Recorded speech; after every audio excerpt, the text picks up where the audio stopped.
Okay, shalom everybody. We are starting our class, Laws of Shabbat. We're continuing, I think it's number 4.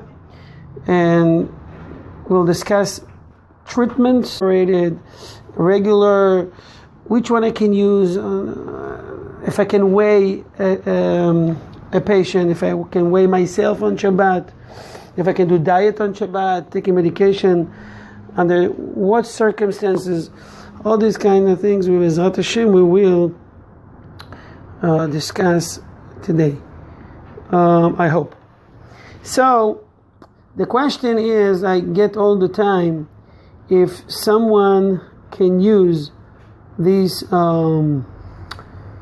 thermometer on Shabbat. Okay, so the halacha says that it is permissible to take patient's temperature on Shabbat using regular mercury thermometer. This is not considered an act of using medical treatment on Shabbat, nor is it forbidden as an act of measuring on Shabbat. Okay? Next question is, you can fix things on Shabbat. Right? For example, if you see that one of your chairs at home legs got broken on Shabbat, in the middle of Shabbat, you can put it back. The door in one of the rooms, door handle broke. You can do that on Shabbat. So, in that case, the rule says no fixing on Shabbat. Okay, so now the question that, in that case, just put me on mute, please, on your end.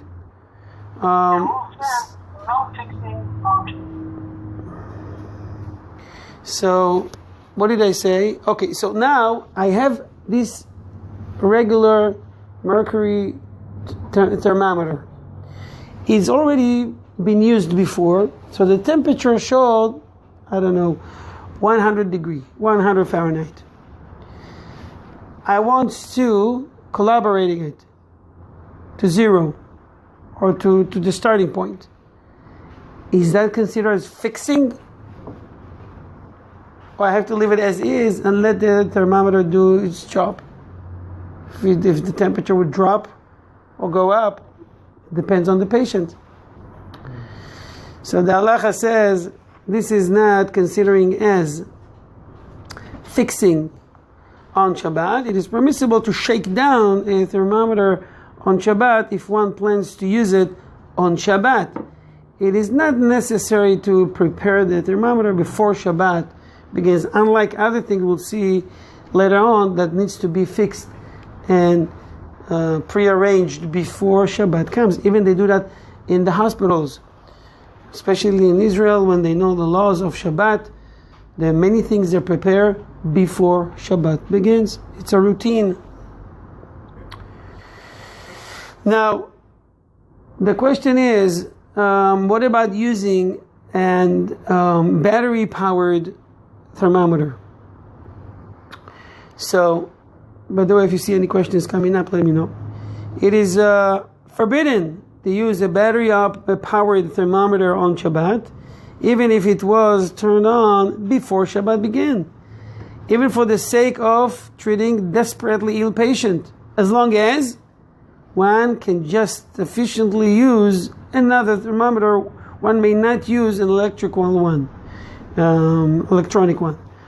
So, in case you have the option, we know the rule that someone is desperately ill, you can break Shabbat for him, no problem. Put him in the car and take them. So using this battery operated or electronic one won't be an issue, but in case you can minimize the transgressions on Shabbat, you should choose the one that you can use on Shabbat without any problems, with no questions. Why to use the electronic one? If the electronic one give you better measures, that's already a good excuse, gives you the permission to use it. Other than that, if they're both equal, use the one that is not battery operated. Even when we take in a patient to the hospital, we should minimize the transgressions of Shabbat. Okay? Shabbat, it's not something we should take lightly. Now, the question is, a woman, she's not sick, because we permitted that, the halacha permit, the Jewish halacha permit the woman that's sick, or anybody that's sick, to use this thermometer. But the woman says, you know what, I'm not sick, but I need to measure the temperature to determine whether she's likely to conceive. It's doctor directions. Under certain circumstances, she can take this medication or that pill or this. She's not sick. It's something she's been doing for the next 2 or 3 months already. And then Shabbat, she needs to take temperature. If she's permitted, or she needs to skip one day. So the halacha says, a woman may measure her own temperature on Shabbat to determine whether she is likely to conceive at this time. What about using the strip thermometer? You know, the one you put over the forehead? Is it permitted? So it says that it's permissible, even if the writing on it is going to be erased as soon as you move it, and you put it, you see the temperature. When you move it, it's not considered as erasing on Shabbat.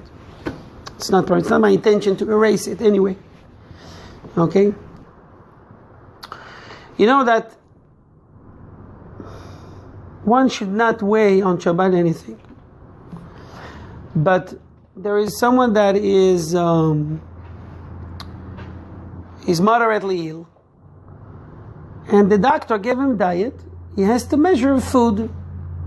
From these fruits, you should take, 200 grams. From the other one, 100 grams. You have to measure. But you can measure on Shabbat. And this guy is just moderately ill. So the halacha says, if a doctor has determined that his patient, someone moderately ill, should eat no more than a certain amount daily, the proper course of action is to weigh the food before Shabbat and set aside his ration. If this was not done, it is permissible to weigh the food on Shabbat itself, as long as one does not use an electronic scale. Okay? Any question? Okay.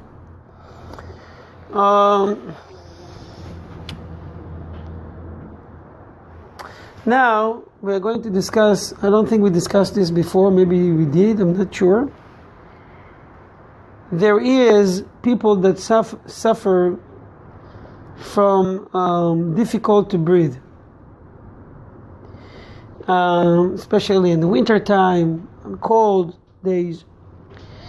And there is a special equipment that help them with this bronchitis, okay, situation, and it's some type of humidifier, okay, that helps them to breathe better. Now it's electronic. You have to prepare during Shabbat. You have to add water, or to put this oil, natural oil, tree something, or medication that you get from the doctor, and will help you breathe better. Sometimes it can get to a real danger. Someone can suffocate. What we should do, what we can do, what is permitted, in which case we are not permitted. The halacha says that if someone suffers from a condition making it difficult for him to breathe, and he often needs a humidifier running to clear his bronchial passages, the proper course of action is to turn on the machine before Shabbat, so that it will be available if it is needed.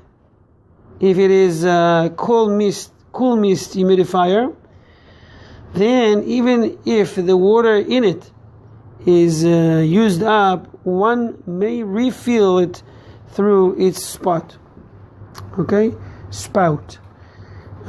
If it is a warm air humidifier, however, the best course of action is to fill it up as much as possible just before Shabbat begins, so that it will not be necessary to refill it on Shabbat. I don't know how big is the container. You have to, sometimes if you put a few drops, it's going to go away within 10 to 15 minutes. Sometimes the big container, you can put, I don't know, a few glasses there, so it helps the patient and can help to clear the air completely. So it depends on what type of humidifier you're using. Okay? So just before Shabbat begins, you should put as much as you can. Even so, there is an halachic basis to rely upon to refill the machine, even in this case. Okay, when it's hot. Even though the machine cooks the water. People think that cooking is only when you put spices and meat and potatoes and make soup. No. If you simply boil water, it's considered cooking. Okay? If the patient if the patient really needs that, that's what you can do. This is because those who need such a device are generally people who can be in real danger without any treatment. And it is difficult to distinguish between a mild attack and a severe one until it is too late. Therefore, one should rely on the lenient opinion and refill the warm mist humidifier. One should try to use water that was cooked before Shabbat. Why? There is a rule called en bishul achar bishul. There is no cooking after cooking, which means that Rambam holds that way. For example, that even if you have water that was cooked before Shabbat, and on Shabbat now it's cold. They are cold. They are in the refrigerator. You can put it back on the Shabbat blech, or in whatever you heat up the food. Even if it's cold, and it's going to heat it up. Why? Because it was already cooked. Something that was already cooked, you may recook it. Reheat it. Okay, to that. To reheat it. Okay. However, since the Rambam and other great poskim ruled that there is no prohibition from the Torah to cook water that was cooked once before, in an emergency when someone is generally in danger because of breathing difficulties, one may do anything that might help him. He may even plug the humidifier in the wall and turn it on. Toda Rabba. God bless. Smells like in Eretz Israel. Chazak u'baruch. So if you need to use the upside down, use it upside down.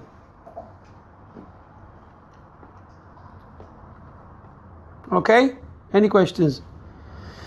Baruch atah Adonai Eloheinu melech ha'olam she'akol nihya bidvaro. Amen. It can be stopped? Pause? No? Okay. So switch, turn it on. Yeah, hold it like that.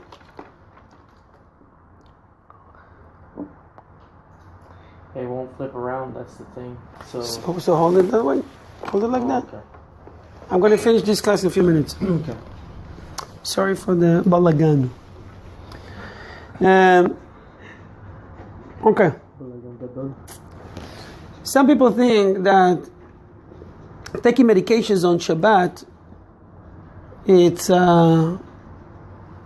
something that it's permitted easily, and all the poskim, the rabbis are lenient about it, which is not true.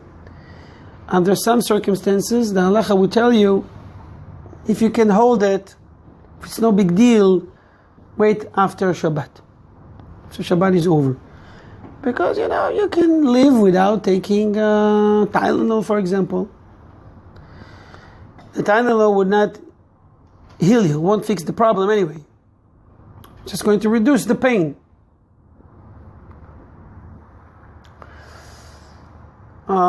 We'll discuss this in a minute. Okay. The halacha says, it is explained above in halacha 7 that someone who is bedridden with illness, moderately ill, may take medicines on Shabbat, whether in pill or syrup form. This is so even if the patient is not suffering terribly, and even if he had not begun taking medication or any medicine until Shabbat itself.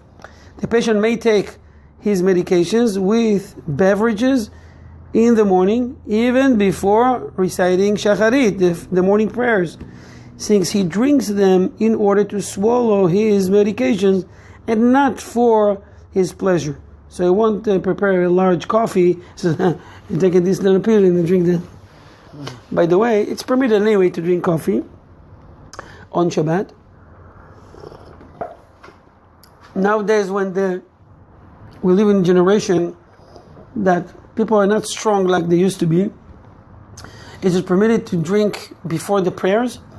And even sometimes, under certain circumstances, one can even eat before Shacharit, when someone is old or sick or children. If someone feels really, really tired and he have headaches, is considered as sick, he may eat something, not big meals, cereal, cookie, okay, maybe a fruit, an apple, because you have to do kiddush, right? Before you eat. Okay. And some poskim rule that someone who is in a lot of pain may take medications on Shabbat, even though he is not bedridden.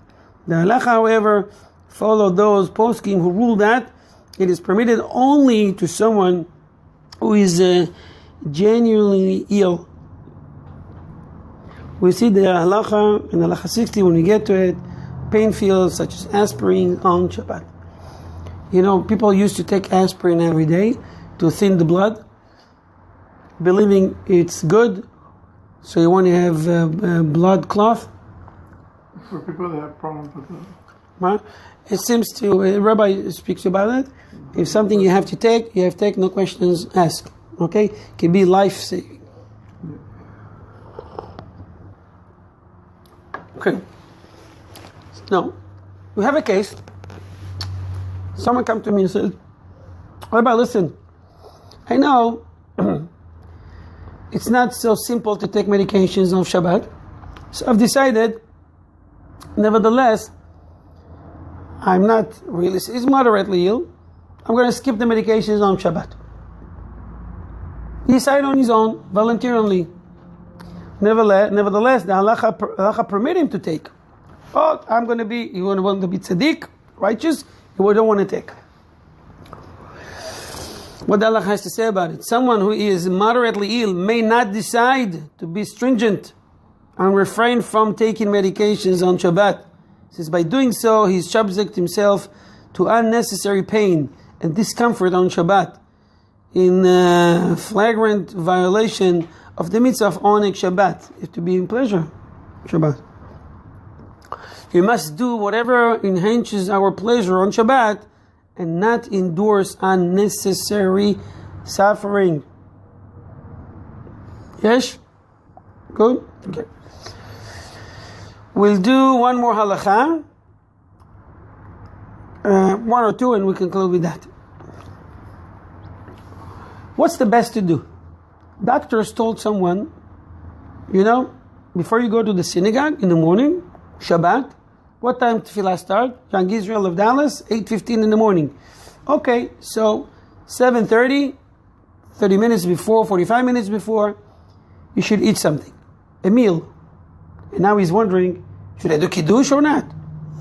I didn't even say tefillah. Just the morning, blessings, the Birkot Torah, and that's it. Should I do kiddush? Everybody is sleeping. Halacha says, if a doctor prescribed that moderately ill patient must eat immediately upon awaking up in the morning before even reciting the Shacharit prayer, it is best that he recite Kiddush first and drink less than Revi'it wine. Okay, it's less than levy. It's less than 80 cc. It's around 86, but less than that. He should then eat kazait of cake or bread, so that the wine will not hinder him from praying. Alternatively, he can recite kiddush with grape juice. After the morning prayers, he should recite kiddush again. Someone who is weak and cannot continue the prayers after reciting shacharit without eating should use this procedure between shacharit and musaf. If he has no wine available, he may eat without any kiddush, and after musaf, he will recite it. So, in the Bet Knesset, people have breaks between shacharit and musaf many times. Many have a club, kiddush club.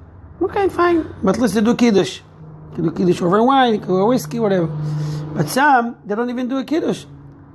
They drink, they eat, and it's permitted, but for people that needs it. Someone is old, someone is sick. That's it. After musaf, nobody can eat. You can't even drink water before kiddush.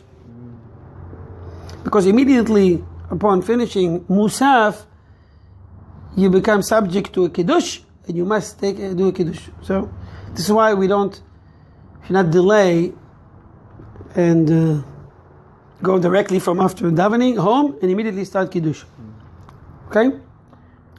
Okay. How about kids? Kids can eat, no matter. It depends up to which age. Okay.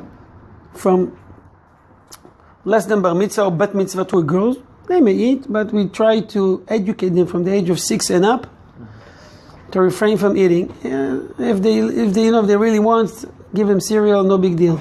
Okay. After all, they are little kids, first grade. Depends also on their strength. It's very individual. Some can be 7 years old and you teach them not to eat, fine. Can end up with candies, it's fine.